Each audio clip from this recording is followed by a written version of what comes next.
Now, I was positioning a DC-3 on a ferry flight going from Auckland up to the top of New Zealand. And as I was going across that little inlet, ahead of me, just to the left, I noticed something in the water. The tide was out, the estuaries were pretty low. There was only about 30 feet of water and it was very clear. And I saw something on the bottom I thought was a whale that got stranded in there. So I didn't say anything to the other couple of guys in front there, and I just sort of veered over and had a look over the side. And there was a thing sitting in the bottom of the estuary, and it was sort of a real teardrop sort of thing, really streamlined, just like that. And it had a sort of a thing there, looked like probably where you get into the thing. And it was just sitting there, pointing south. And so I took note of it, and I realised it wasn't a whale, it wasn't submarine, it had no fins on it or anything, that's all it was. So I just carried on flying up there and took a note of it and didn't say anything. But after a few days I thought, oh, I better tell somebody, so I rang up and let the Navy know, and they weren't very happy with me at all. I said, well, why didn't you contact us straight away? I sort of thought you'd just laugh at me, and they said, no way. Not long after that, I sort of had contact with an agent. Well, he took a boat up there with an echo sounder and he checked that area where said I'd seen this thing. And he found there was an actual hole in the harbour bed where that thing had been resting. So it was about 100 feet deep and a quarter mile wide since that thing had been there. So whatever it was up to, it had left some evidence that it had been around. Bruce Cathie was no ordinary airline pilot. He's responsible for bringing to light one of the greatest secrets of the 20th century, involving UFOs, a secret global energy system, shadowy government agencies, and the super science of our ancient past. It's an incredible story. When most airline pilots see something they can't explain when flying, they generally hush up about it, not wanting to receive bullying or a stigma from their superiors. But when Captain Bruce Cathie saw multiple UFO phenomena over the western skies of Auckland, New Zealand, he reported exactly what he saw. I don't know whether you know New Zealand very well, but we were going to Wellington. We were about here. We were flying south. And when we were about here, we were both sort of chatting and looking at the front. And coming this way, we saw just that way up in the stratosphere, it must have been 50,000+ feet. The most gigantic thing I've ever seen. It was just a great big pale green sort of a shimmering disc. Great big disc. And it was so big. We were about 80 miles away from where it was going across the straits there, and it actually had a pretty vapor trail coming from each side of it. That's how big it was. And it also ended up right there, where this one come down from the north. These were quite a time apart. But reporting his own UFO sightings wasn't where things stopped for Captain Cathie. He sensed there was a connection that was somehow hidden from public perception, and driven by curiosity, he undertook research into the history of sightings in that same part of the sky. What did the UFOs want with the airspace directly above a very sparsely inhabited part of New Zealand? There's nothing much out there, but Bruce discovered an extensive history of sightings over that same region of the sky. And strangely enough, all the UFOs appear to be moving along the same straight line, a line that actually terminates at Antarctica's South Pole. He started to map sightings across the whole country, and soon a pattern emerged. Multiple sightings confirmed that UFOs had regularly been seen coming in off the west coast and flying south in a straight line, disappearing somewhere above the Cook Strait. Why were they heading there in particular? And why always in the same straight line? On the morning of February 1968, a fellow airline pilot told Bruce about a large aerial that had been constructed on a private property he had flown over on Auckland's North Shore.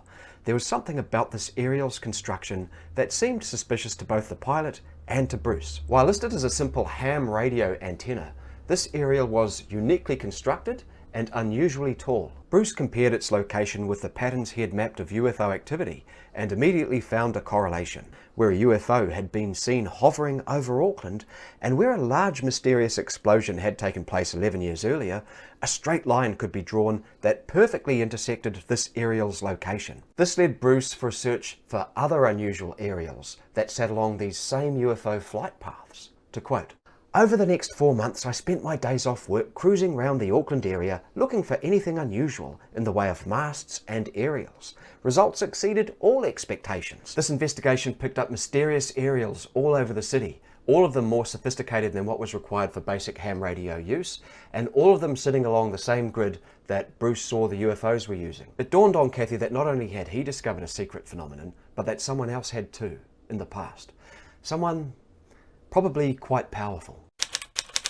Bruce presented his findings to the New Zealand government, which officially knew nothing about this, yet showed great interest in all of what Bruce had discovered. And not long after this, it became obvious that someone, or a group of someones, had started taking an interest in Bruce.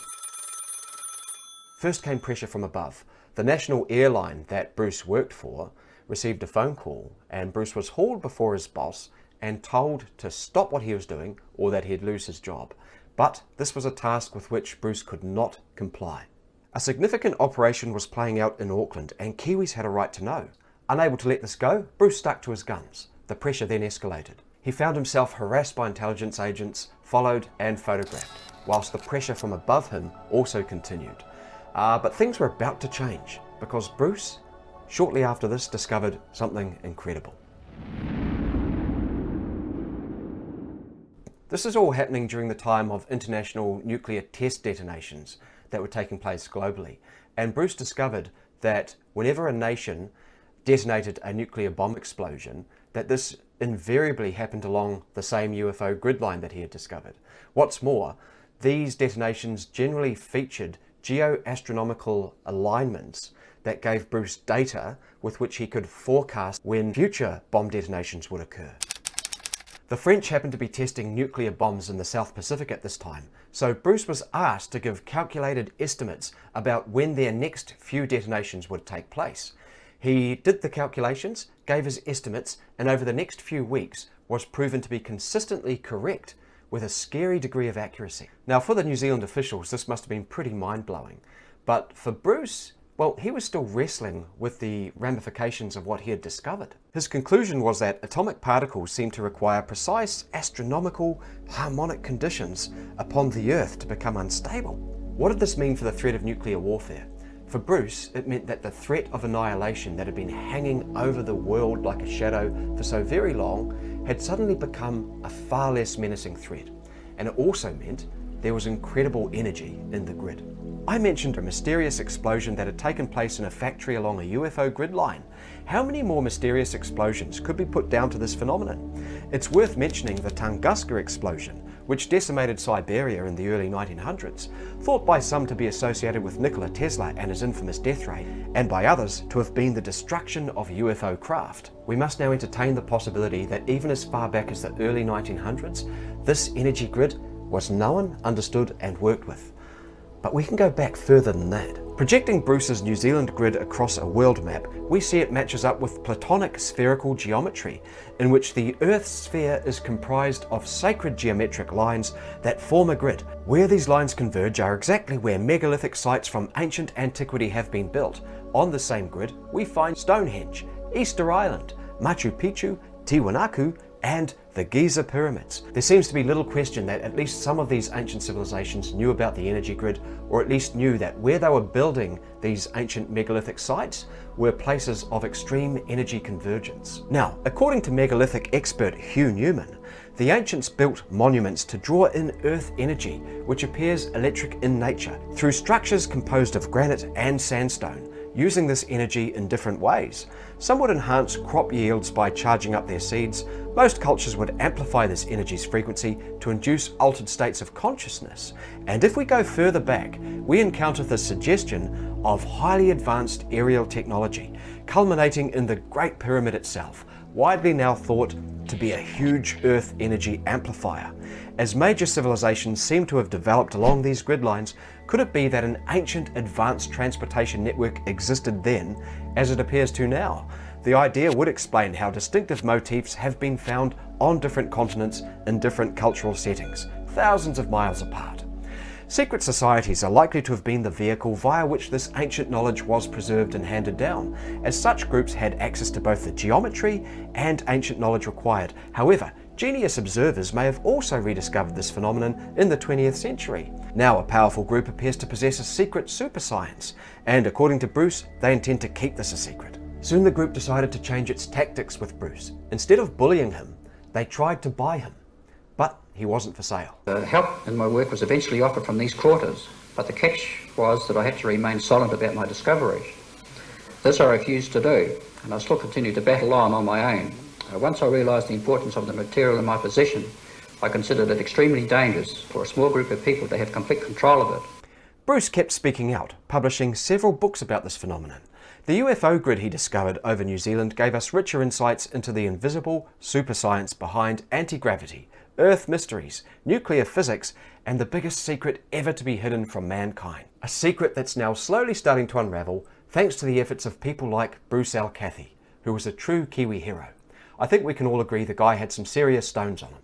He brought to light incredible knowledge, and I'd like to salute the man for his courage. Thank you, Captain. And also, thank you for watching. Please hit the like button on your way out, and perhaps I'll see you again soon.